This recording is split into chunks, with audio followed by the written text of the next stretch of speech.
네, 오영주 장관님, 네. 연일 고생 많습니다.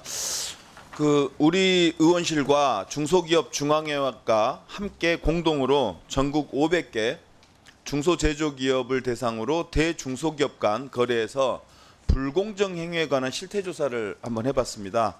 이 자리를 빌려서 함께해 주신 우리 중소기업 중앙회 감사드리고요. 먼저 영상 하나 보실까요?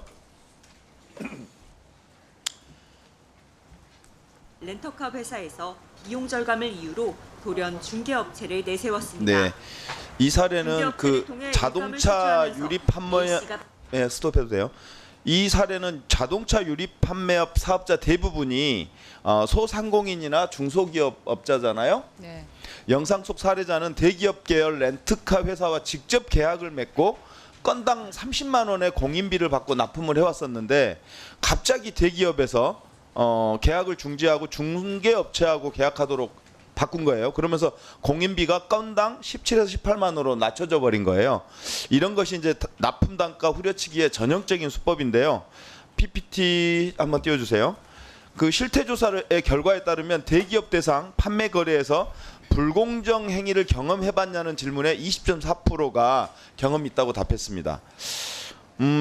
과거 한 장 더 넘겨보세요. 2011년에 정경련에서 실태조사를 했는데 당시 불공정 거래 경험 유무를 묻는 질문에 대기업 1, 2차 벤더하고의 관계에서는 23.0%가 대기업과의 직접 거래에서는 22.6%가 불공정 거래 경험이 있다 이렇게 발표했는데 이게 거의 비슷해요. 20.4나 이게 13년이 지났는데도 전혀 나아지고 있지 않아요.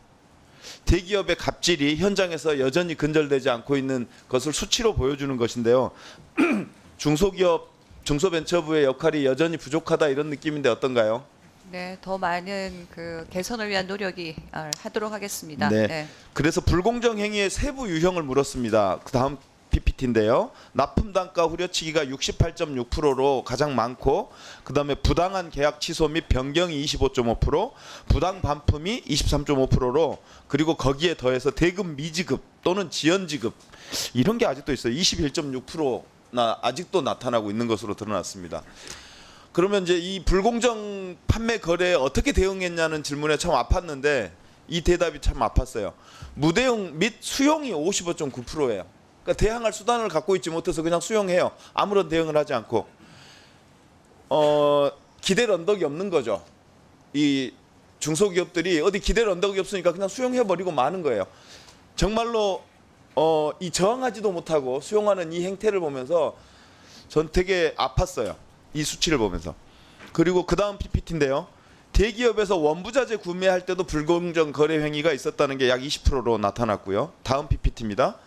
불공정 행위 근절에 관련한 이래서 이제 이게 이런 결과가 나온 것 같은데 중기부 역할이 적절했냐는 질문에 매우 또는 다소 부적절하다가 32.8%가 나타났습니다.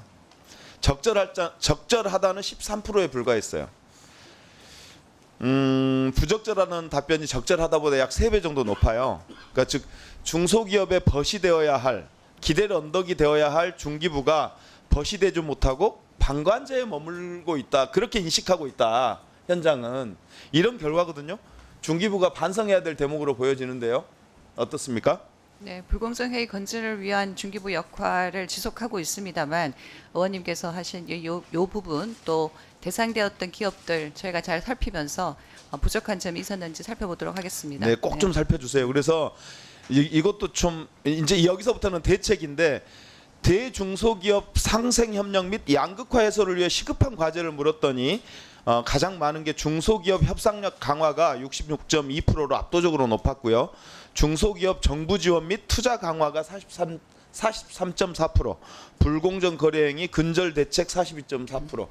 그러니까 하나는 중소기업 자체의 협상력을 가져야 된다가 66%고요. 그리고 중소기업이 좀 중소벤처부가 좀 도와줬으면 좋겠다. 이걸 합하면 약 85%가 되는 거예요. 그죠?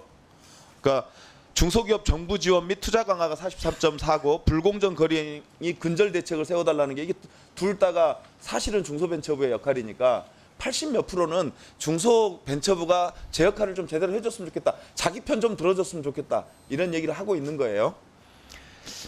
이런 실태 조사를 통해서 여전히 현장에서는 대기업의 갑질, 특히 납품 단가 후려치기가 근절되지 않고 있고 해결 방안으로 중소기업의 협상력을 강화해야 된다는 이런 목소리가 나오고 있습니다. 사례를 하나 볼게요. 이게 이제 공정거래위원회 소관 법이긴 한데 비슷한 상황을 다루는 법입니다. 즉 가불관계를 다루는 법인데 가맹사업 거래의 공정화에 관한 법률에 보면 가맹점 사업자 단체의 계약 조건 변경 등에 대한 협의 요청권을 부여하고 있습니다. 가맹점 본부하고 싸울 수 있는 힘을 협의 요청권을 부여함으로써 주고 있는데, 이런 가맹 본부는 이런 협의 요청권이 들어오면 성실히 응해야 될 의무를 집니다. 이런 사례가 있듯이 우리 가맹사업 거래 공정화법처럼 개별 중소기업이나 중소기업으로 구성된 중기협동조합이 대기업과의 거래 시에 협의 요청권을 법적으로 부여해야 된다, 이런 주장들이 있는데 장관님 생각은 어떻습니까? 네, 중기중앙회에서 계속적으로 지속적으로 제기하고 있는 사안인 것을 잘 알고 있습니다. 협단체들의 어떤 협상력 강화의 문제, 그리고 또 공정한 거래 질서의 문제가 균형을 받는 방식으로 정리가 되어야 하는 이슈다, 이렇게 생각하고 있습니다. 네, 우리 의원실에서 중소기업 협동조합의 계약 조건 변경 등에 대한 협의 요청권을 부여하는 중소기업 협동조합법 개정안을 지금 준비 중에 있습니다. 곧 발의할 예정인데요. 일명 가격 후려치기 방지법입니다. 우리 중기부에서도 이 법안에 대해서 좀 더 적극적으로 입장 표명을 하고, 이런 가불관계, 진짜 실태조사가 저는 깜짝 놀랐어요.